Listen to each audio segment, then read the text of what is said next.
আসসালামু আলাইকুম ওরহমতুল্লাহি আবরাকাতু। সুপ্রিয় দর্শক শ্রোতা, আজকে আমরা 15তম ক্লাসে জাবিরা অর্থাৎ পট্টির উপর মাসাহ এর বিধান সম্পর্কে আমরা জানব। জাবিরা पर মাসাহ करने का बयान। জাবিরা পট্টির উপর মাসাহ করার বয়ান, বর্ণনা, আলোচনা। সওয়াল, প্রশ্ন, জাবিরা কিসে कहते हैं? পট্টি কাকে বলা হয়? জবাব, উত্তর, জাবিরা ও লাকড়ি है। পট্টি হলো ওই লাকড়ি। এখানে লাকড়ি শাব্দিক অর্থ তো কাষ্ঠখণ্ড, তবে এখানে সহজে আমরা লাকড়ির অর্থ চটা উঠাইতে পারি, যেহেতু পট্টি বাঁধার ক্ষেত্রে যেই বাঁশের যে চটা যেই জিনিসটা ব্যবহার করা হয় তাকে আমরা বাংলায় স্বাভাবিকভাবে চটা বলি, বাঁশের চটা। তাহলে জাবিরা ও লাকড়ি হ্যায়, পট্টি ওই চটা जो टूटी हड्डी दुरुस्त करने के लिए যেই চটাটা টুটি হাড্ডি ভাঙ্গা হাড্ডি दुरुस्त करने के लिए ঠিক করার জন্য বাঁধি জাতি হ্যায়, বাঁধা হয়ে থাকে। তাহলে জাবিরা হলো ওই কাষ্ঠখণ্ড বা ওই চটা যেটা ভাঙ্গা হাড্ডি दुरुस्त करने के लिए ঠিক করার জন্য বাঁধি জাতি হ্যায়, বাঁধা হয়ে থাকে। মগর কিন্তু ইহা জাবিরা সে ও লাকড়ি, এখানে জাবিরা দ্বারা, পট্টি দ্বারা ওই চটা ইয়া জখম কি পট্টি অথবা জখমের ব্যান্ডেজ, পট্টি মানে ব্যান্ডেজ, জখমের ব্যান্ডেজ, या मरहम का पहाए, जो कुछ भी हो मुराद है। বা মারহাম মানে হলো মলম, মলমের পাহায়ে মানে হলো এমন কাপড়। পাহায়ে একটা শব্দ, এটা অনেক অর্থ বোঝাচ্ছে। এটার ব্যাখ্যা আমি বলে দিচ্ছি, শুনুন। এই 1 নম্বর যে টিকা সেখানে দেওয়া আছে, আপনারা সেখানে দেখে নিতে পারেন। যেমন এই আমি আপনাদেরকে দেখাই, পাহায়ে এর ব্যাখ্যা এখানে মুসান্নিফ এই যে নিচে আমরা দেখতে পাচ্ছি এখানে দেওয়া আছে। পাহায়ে হলো ও কাপড়া, ওই কাপড়, জিস পর মারহাম রাখকর, যে কাপড়ের উপর মলম রেখে, গাহড়ে জখম ভরে যাতা হ্যায়, যেখানে মলম রাখা হয়, গাহড়ে জখম ক্ষত জখম ভরার জন্য যে কাপড়টা দেওয়া হয়। তাহলে ওই কাপড় যে কাপড়ে মলম রেখে ক্ষত স্থানে দেওয়া হয়ে থাকে, যেন ক্ষত স্থানটা ভালো হয়ে যায় এই জন্য। তাহলে পাহায়ে এর ব্যাখ্যাটা আমরা বুঝলাম। তাহলে আমরা সহজে বলতে পারি ইয়া মারহাম কা পাহায়ে, অথবা মলমের কাপড়, যেই কাপড়ের মধ্যে মলম রেখে ক্ষত স্থানে দেওয়া হয়। বলা হচ্ছে জু কুছ বি হো, যেটাই হোক না কেন, ও মোরাদ হয়, এটি এখানে উদ্দেশ্য। তাহলে এহা জাবিরা সে, এখানে জাবিরার দ্বারা কি উদ্দেশ্য? জখমের হাড্ডি ভাঙার যে চটা আছে, সে চটা হতে পারে, বা পট্টি বা ক্ষত স্থানের ব্যান্ডেজ হতে পারে, বা মলম রেখে যে কাপড় ক্ষত স্থানে দেওয়া হয় সেটাও হতে পারে। যা কিছুই হোক না কেন, এটা এখানে উদ্দেশ্য। তাহলে জাবিরা দ্বারা এই সবগুলি এখানে উদ্দেশ্য। সওয়াল, প্রশ্ন, उस लकड़ी या पुट्टी या पहाई पर मसाह करने का क्या हुक्म है? उस लकड़ी ওই চটা অথবা ইয়া পট্টি অথবা ব্যান্ডেজ ইয়া পাহায়ে অথবা মলমের কাপড়, এইগুলির উপর মাসাহ করনে কা, মাসাহ করার কিয়া হুকুম হয়, কি হুকুম রয়েছে, এগুলির উপর মাসাহ করা যাবে কিনা, বা মাসাহ করলে কিভাবে করতে হবে।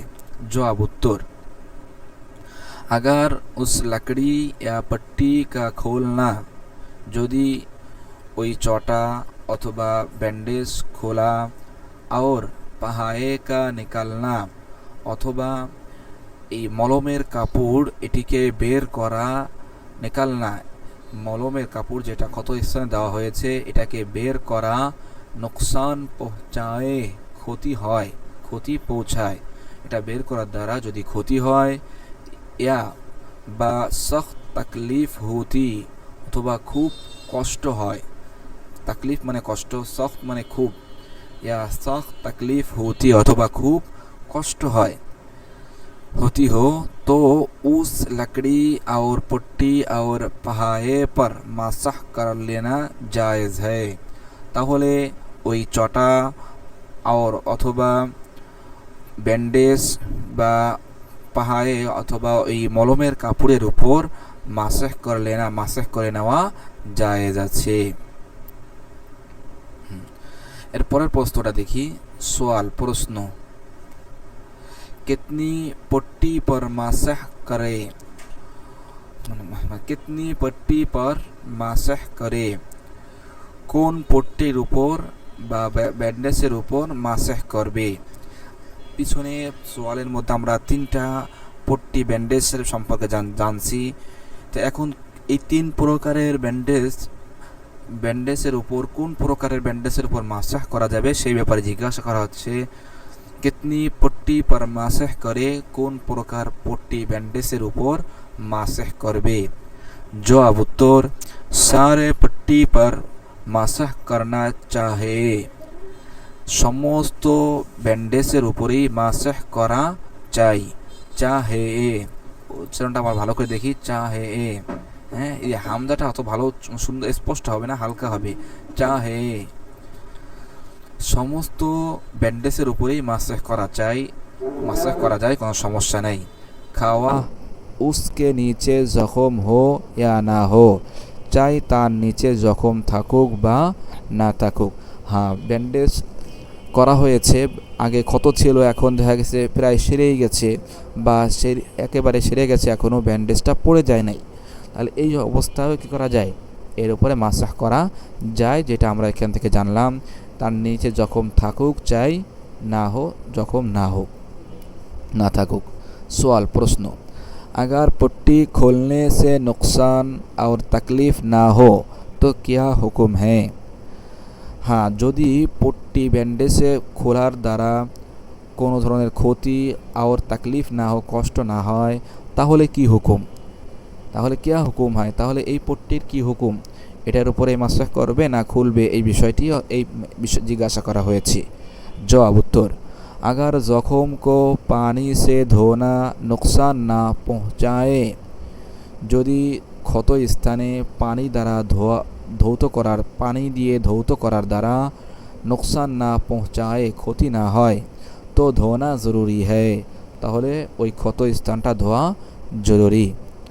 और अगर पानी से धोना আর যদি পানি দিয়ে ধৌত করার দ্বারা নুকসান পৌঁছায় উচ্চারণটা ভালো করে দেখি কিভাবে বলেছি পৌঁছায় ক্ষতি হয় लेकिन मासेह से नुकसान ना हो किंतु मासाह करार द्वारा क्षति হয় না तो जख्म पर मासाह करना वाजिब है তাহলে এই ক্ষত স্থানের উপর মাসাহ করাটা वाजिब তাহলে मासाह करना वाजिब है वाजिब।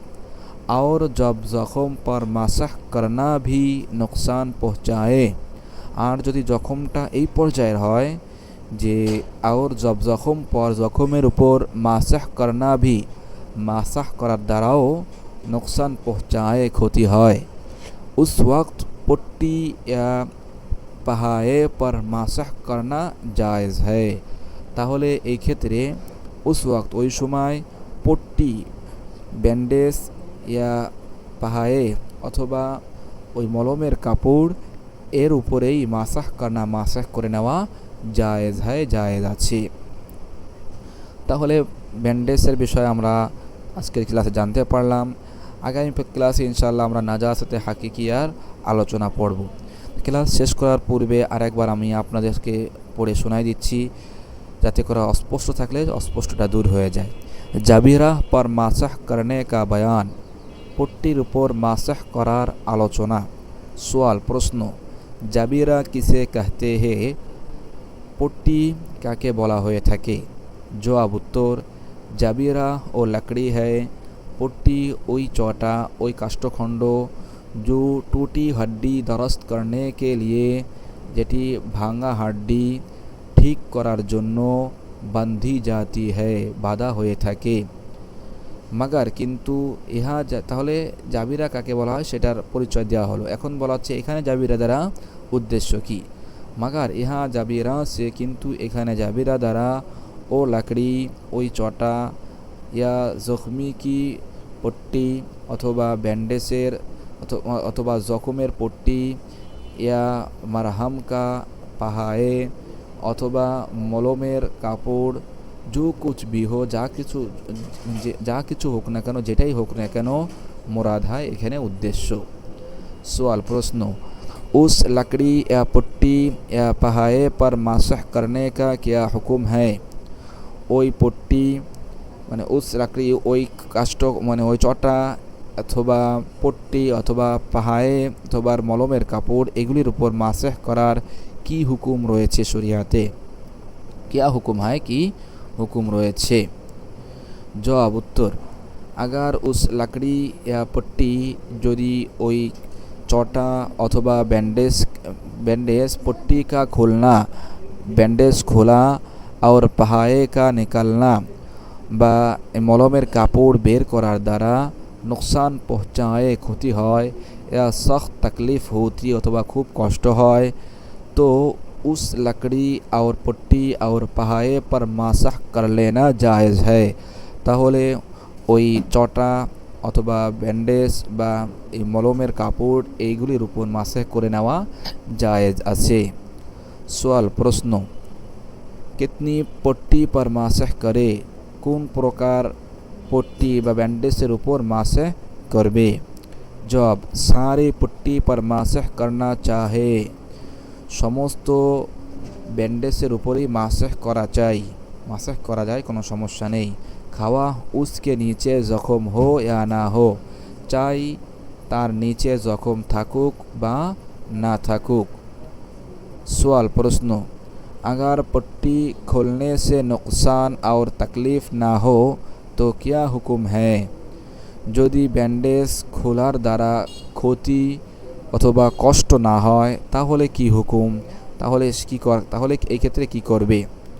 জবাব উত্তর, अगर जख्म को पानी से धोना, যদি ক্ষত স্থানে পানি দিয়ে ধৌত করার দ্বারা नुकसान না পৌঁছায়, ক্ষতি না হয়, তো ধোনা জরুরি है, তাহলে এই ক্ষেত্রে ধোয়াটা জরুরি। और अगर पानी से धोना नुकसान पहुँचाए, আর যদি পানি দিয়ে ধৌত করার দ্বারা ক্ষতি হয়, लेकिन मासह से नुकसान ना हो, কিন্তু মাসাহ এর দ্বারা কোনো ক্ষতি হয় না, तो जख्म पर मासह करना, তাহলে এই ক্ষত স্থানে मासह করা वाजिब है, वाजिब। और जब जख्म पर मासह करना भी नुकसान पहुँचाए, আর যদি ক্ষত স্থানের উপর মাসহ করার দ্বারাও ক্ষতি হয়, নুকসান পৌঁছায়, ক্ষতি হয়, उस वक्त पट्टी ওই, তাহলে এই ক্ষেত্রে পট্টি পাহায়ে পর অথবা মলমের কাপড়ের উপর মাসহ করা জায়েজ হয়, জায়েজ আছে। সুপ্রিয় দর্শক শ্রোতা, আজকের ক্লাস আমাদের এই পর্যন্ত। পরবর্তী ক্লাসের আমন্ত্রণ জানিয়ে আজকের ক্লাস এখানে শেষ করছি। সকলেই সুস্থ থাকুন, ভালো থাকুন। আসসালামু আলাইকুম ওয়া রাহমাতুল্লাহি ওয়া বারাকাতুহু।